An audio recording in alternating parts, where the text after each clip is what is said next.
I'm Dr. Orion Taraban, and this is Psych Hacks, Better Living Through Psychology. And the topic of today's short talk is how to get any man you want the hook. All right, so this is the second of a three-part series addressed to women who are interested in having the relationships they want with the men they want to have them with. The three caveats are the same. If you neither need nor want a man, then this episode is not for you. This is not about getting any man, but about getting high-value men that you actually want to be in relationships with. And this is not a moral or ethical exhortation for women to act in certain ways, but a discussion of effective, pragmatic strategies. Let's get to it. As I discussed in my first episode, a woman can get any man that she has direct access to, and the master key to unlock that relationship is being useful. This means providing value that is instrumental in helping the man in question achieve his goals and fulfill his mission. Understand that the responsibilities you take on in this regard are a privilege because they are what allow you more intimate access to the man you have in your sights. If you can succeed in integrating yourself into the day-to-day logistics of his life, it will be next to impossible to extricate you, which is a de facto commitment. Just like men have to earn their sexual optionality with women, women need to earn their commitment optionality with men. However, this by itself is not enough to seal the deal, especially in the modern age. There's one other thing you have to do, and this is why you need to have direct access to the man in question. The second thing that women have to do to get any man they want is they have to be the nastiest, sluttiest version of themselves they can possibly be. I'm not kidding. A lot of women will do the right thing with the wrong men. They'll sleep with a cute guy, but one with no real chance of a future on a first date. But when they meet a man with potential, they'll say that they're dating intentionally and they're looking for something serious and want to take it slow. It should be the other way around, ladies. The less interested you are in a committed relationship with any given man, the longer that person should wait for sex, and vice versa. Why is that? Because sex is reinforcing.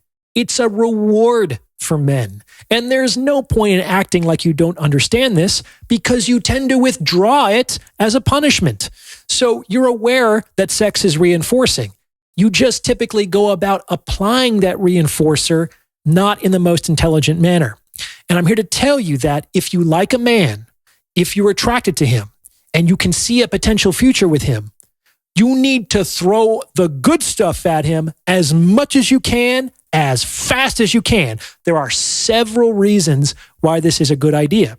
In the first place, withholding sexual opportunity doesn't work with men with a lot of options. As I discussed in the episode, How to Have a Fulfilling Sexual Relationship, if your diner is closed, your customers aren't just going to wait around in hunger. They're going to go to another restaurant. The only men on whom this strategy works tend not to have other places to eat. And it works because they reason that waiting at that restaurant will still get them fed faster than finding another option elsewhere. However, since people want what other people want, I'm going to go out on a limb and predict that the man that you're targeting as your best option isn't going to be one of these guys. Women desire in groups. If you want him, other women do too. So this strategy isn't going to work with this guy. He's just going to move on to someone who's open for business. Some of these guys may have thousands of options. You need to get to the point. Think of the sexual opportunity as your elevator pitch. You may only have a very small window of time within which to demonstrate value, and that window may not open again anytime soon. In the second place, unlike women, men have what's called a refractory period. I'm sure you ladies have encountered this in your dating lives. Most men are thinking about sex constantly. Thinking leads to looking leads to finding leads to acting. The only time men aren't thinking about sex is immediately after having it. Now, men have a thing for novelty and variety, which are as rooted in their sexual instincts as strength and symmetry are in women's. So while throwing sex at him isn't a guarantee he won't look elsewhere, it is, by far, your best possible strategy to prevent that. Food isn't interesting when you're full. So you don't want the man you're targeting to eat at another restaurant, right? So be sure he doesn't leave the house hungry. If you can provide that at a cadence that matches his libido, then you will functionally acquire a monopoly over his sex life. This gives you de facto sexual exclusivity. So this is how you get any man you want. You integrate yourself into the day-to-day mechanics of his life by providing instrumental utility, so it would be difficult to get rid of you, and you generously and proactively keep him sexually satisfied so he doesn't look elsewhere. Got it? Now, before I go any further, if you're liking what you're hearing, please consider sending this episode to someone who might benefit from its message, because it's word-of-mouth referrals like this that really help to make the channel grow. You may also consider hitting the thanks button and tipping me in proportion to the value you feel you've received from this message. It's support like that that helps to keep the lights on this channel. I don't take corporate sponsorships or do product placements, so this is how I stay independent and how I do what I need to do to keep this channel going. Thank you so much for your support. Now, it's important to appreciate that I'm not advising you to just have a lot of sex with the man that you've targeted. That's good, but it's not foolproof. The language I used was to be the nastiest, sluttiest version of yourself as possible. This technically doesn't mean you even have to have intercourse, because this is relative to your previous sexual experience. This means that if all you've ever done with a man is hold hands, then you better be prepared to do the nastiest, sluttiest hand-holding of your entire life, like all stroking his fingers and rubbing the back of his hand real soft and giving it little squeezes. Do you get it? Like, no matter what you've done, you have to do more with the man you really want. And this is because a man is going to compare your sexual behavior with him against your previous sexual history as a means of measuring how attracted you are to him. No man, especially a high-value man with lots of options, is going to feel good about moving forward with a relationship if you've treated other men better in the sexual department. And I'm using this word better from the perspective of men, because remember, it's the cat who decides what milk is good. They are going to feel like a schmuck committing to a woman who has given away the same or a better sexual opportunity more freely, more quickly, and more cheaply to someone else. So your current sexual behavior is titrated to your previous sexual history. This means that if you've had sex with a guy on the first date before, guess what? You're going to have to do that with this guy. Because if the guy you want finds out that you made him wait, you're going to have trouble. Why? Because regardless of your feelings, those other guys were able to access the same or better sexual opportunity more cheaply. This means that if the guy you want requests certain sexual behaviors and you tell him that you've tried them before with other men and you don't like doing them, you're going to have trouble. Why? Because regardless of your preferences, those other guys apparently got a more sexually open and adventurous version of yourself, presumably without even the cost of commitment. Think about shopping. How would you feel about paying more for less? Not great, right? This is how men see it. So if you did certain things in certain ways with guys you wanted less from, you have to be prepared to do at least as much and probably much more with the guys you want more from.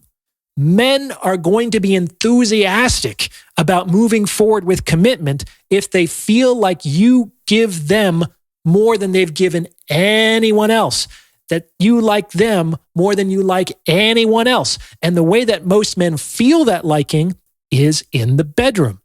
Since sex is rewarding to men, if the sex isn't bountiful and forthcoming, he's going to feel as though you're not interested, and he's probably right. And why would he give you what you want if you're not giving him what he wants? And to be honest, women generally understand this. They can be creative with their body accounting, and they have ways of making a man feel like he's the best she's ever had. Every woman who's fudged her numbers or screamed a little louder in the bedroom than was warranted does so in an attempt to manipulate this feeling in men. It's that important. The primary way that we men feel as though you women like us more than anyone else is that you're willing to do things with us sexually that you've never done with anyone else. And not just willing, that you like enthusiastically participate in them, like you even initiate those things. That will get you in so much easier than just like being willing to do what the guy wants. Like, be bold, drive the relationship sexually. And that also helps you to channel it into behaviors that you are more comfortable doing. This means basically that you should be prepared to be at least as kinky and open and available and daring as you've been with any other man that you've been with when you're targeting a man for commitment. And this is related to the first key, which is to make yourself so useful that it would be difficult to replace you.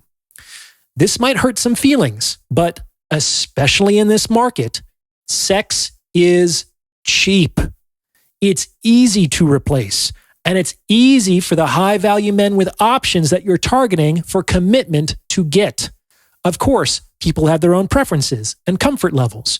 But the more your sexual menu includes things that other women wouldn't ordinarily do, the harder it will be to replace you in the bedroom. Just like women want a bad boy who's good just to them, men want a good girl who's just bad for them.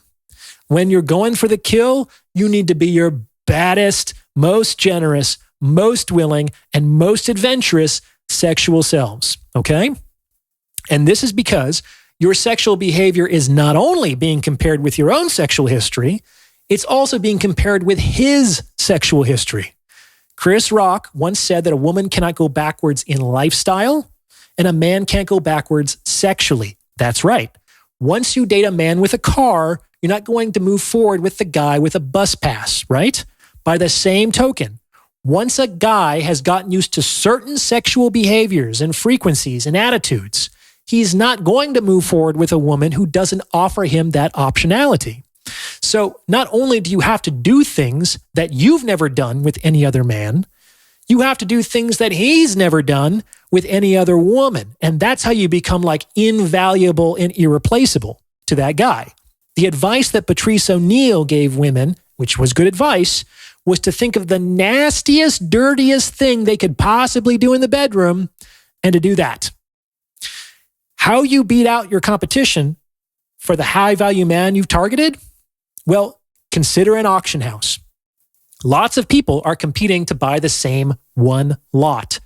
Who wins? The one who pays the most. The willingness to do what no one else is doing is the cost of winning.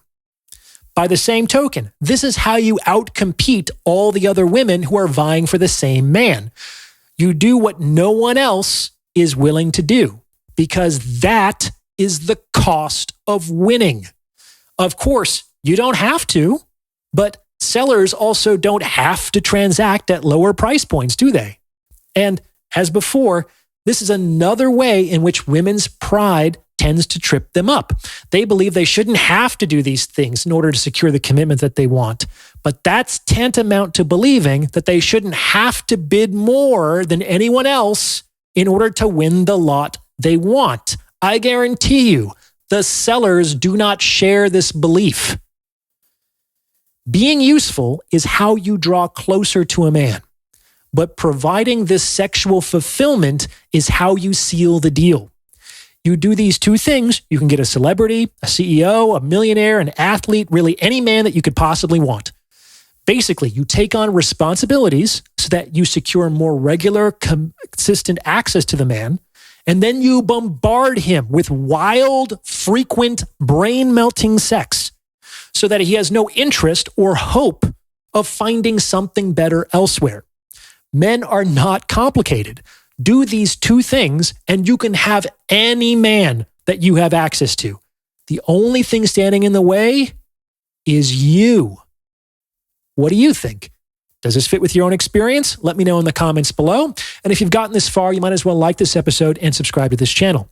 You may also consider becoming a channel member with perks like priority review of comments or booking a paid consultation. As always, thank you for listening.